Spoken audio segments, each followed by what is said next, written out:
Salut à tous, alors aujourd'hui on se rejoint sur la chaîne Close Up Time pour un petit tour de close-up qui peut se faire entre amis, à la récréation, dans la rue, dans le métro, n'importe où. Donc tout d'abord je vais vous présenter le tour et après on va se rejoindre pour les explications.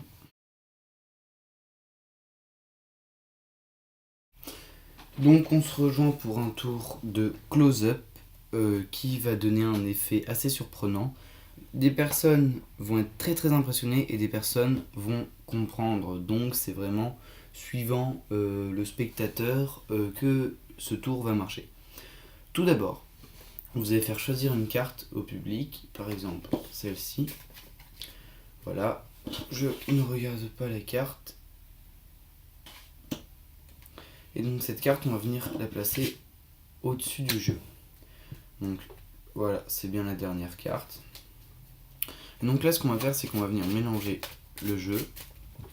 Voilà, on peut faire plein de mélanges pour vraiment dissuader le spectateur que la carte va être perdue dans le jeu. Et là, ce qu'on va venir faire, c'est qu'on va couper le jeu en deux. Hop, comme ceci. On va venir faire un éventail. Et là, normalement, en levant la carte, cette carte-là, qui n'est pas la carte du spectateur, va se transformer en la carte du spectateur. 1, 2, 3. Et voici la carte du spectateur. Donc ce tour est assez impressionnant et tout de suite je vais vous présenter les explications de ce fabuleux tour.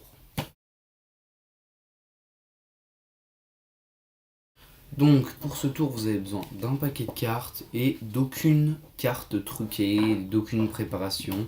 L'effet de la transformation de l'éventail est tout à fait naturel, c'est que de la manipulation. Donc vous allez faire choisir une carte au spectateur. Pour l'instant, tout va bien. Après, il va regarder sa carte. Ça aussi, tout va bien. Donc ici, nous avons la dame de carreau. Il va venir la reposer au-dessus du jeu. Donc vraiment au-dessus du jeu, pas de manipulation. Et là, vous allez faire donc, un mélange qui va permettre de faire passer la carte du dessus, dame de carreau, en dessous. Donc vous allez prendre la première carte, la replacer en dessous, et après tout le reste que vous mélangez, vous le passez par au-dessus. Donc, la dame de carreau est en dessous. Vous passez, je vais essayer de vous laisser le plus de vue, la carte du dessus en dessous, et tout le reste vous mélangez par au-dessus. Donc, ce qui, en vitesse réelle, nous passe la dame de carreau en dessous, tout naturellement, comme ceci. Voilà. Après, tous les autres mélanges, ça va être du blabla. Hein. La dame de carreau est en dessous. Vous d'abord, vous lâchez la dame de carreau et après, vous les autres cartes. Dame de carreau toujours en dessous et etc. Des faux mélanges, des faux mélanges, des faux mélanges. Pour l'éventail, vous allez casser le jeu en deux, comme ceci. Et vous allez faire l'éventail avec le paquet où il y a la dame de carreau, donc la carte du spectateur. Vous mettez comme ça, et quand vous faites l'éventail ici, vous allez venir placer la carte, vous allez venir la dernière carte donc de l'éventail, la pousser plus pour qu'elle dépasse, et vous allez venir la placer sous l'autre paquet qui est comme ça dans votre main. Donc, un doigt en dessous, voilà.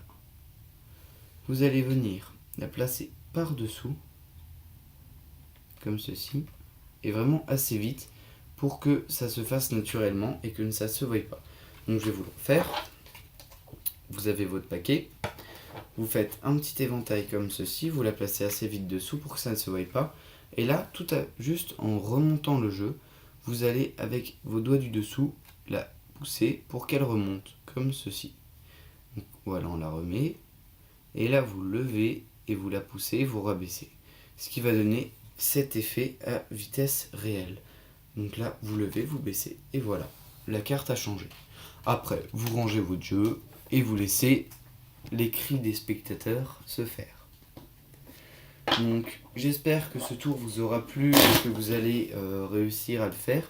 Surtout, n'essayez pas de le faire si vous ne maîtrisez pas bien l'éventail, parce que si on ne maîtrise pas l'éventail, déjà, on va prendre trop de temps à la mettre, et ça va pouvoir donner ça si vous ne maîtrisez pas. Un décalage par rapport aux deux cartes. Donc vraiment, entraînez-vous devant un miroir, devant quelque chose qui réfléchit, vous filmez, vous faites tout, mais ne faites pas un tour qui n'est pas sûr. Donc j'espère que cette vidéo vous aura plu et qu'elle va vous servir. Oh, et j'ai oublié, bonne chance.